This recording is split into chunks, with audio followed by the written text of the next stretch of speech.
So the last section of the day is review. We're going to have a financial assessment tomorrow. So we're going to go over some questions. Now I made this financial flowchart for you and I emailed it to you. It's in your email, plus it is in your notebook under week 4. It should just be under everything. Right. Where'd it go? Don't tell me it doesn't have a name. It should be in there. I just sent it out to everyone.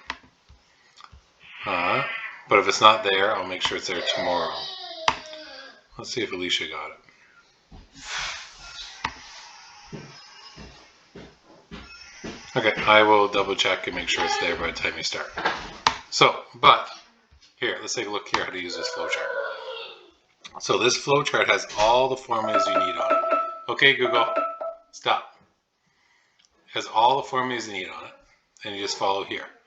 First of all, you have to figure out if your question is dealing with compound or simple interest. So if it's simple interest, here's the formulas you use.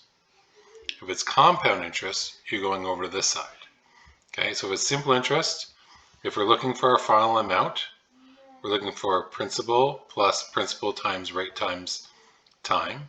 Or if you're looking for the principal, it's amount. I just realized that should be a minus, so I'm going to resend that out and go from there. Then compound interest, are you looking for a one-time lump sum payment or are you looking at regular payments?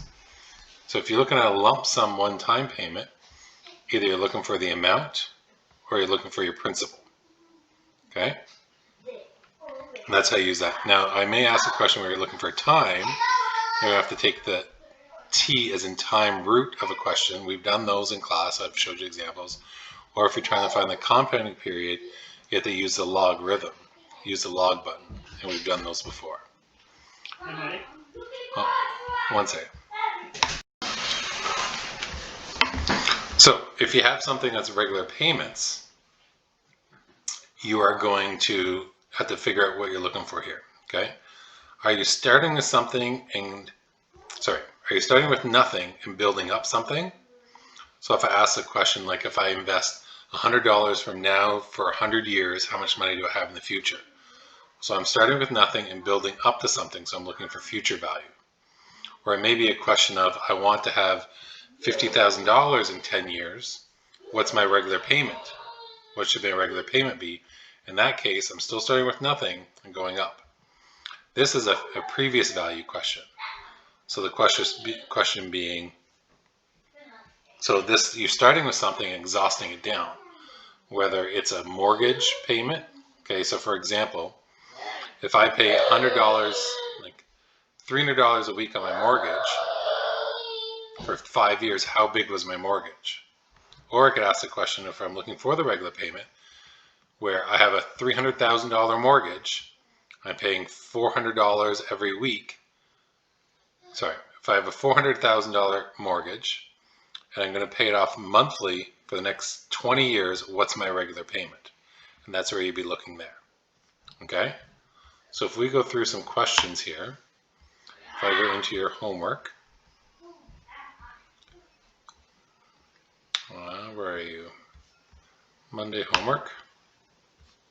And I go down to some of these questions.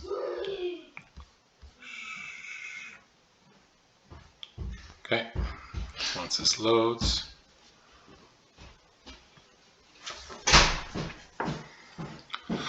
So Sheila deposits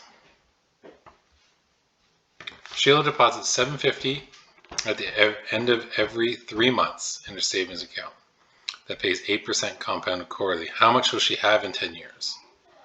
So the first thing we have to recognize here is this is a regular payment, right? Situation. So when I go back to my flow chart,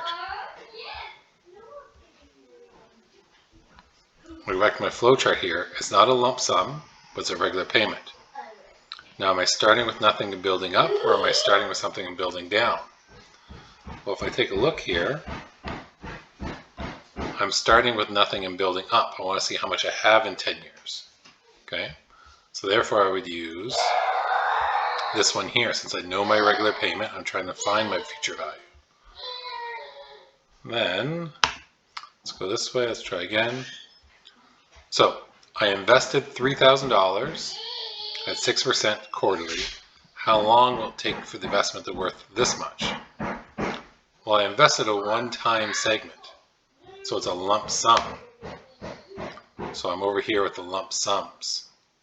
Okay, and this is one of the questions where I'm looking for T. So I have A and P, so I have to use for T, but the big thing there is lump sum. Okay, so you're gonna have to keep pressing, going through and figuring out which one works best. Okay, and hopefully that helps you out.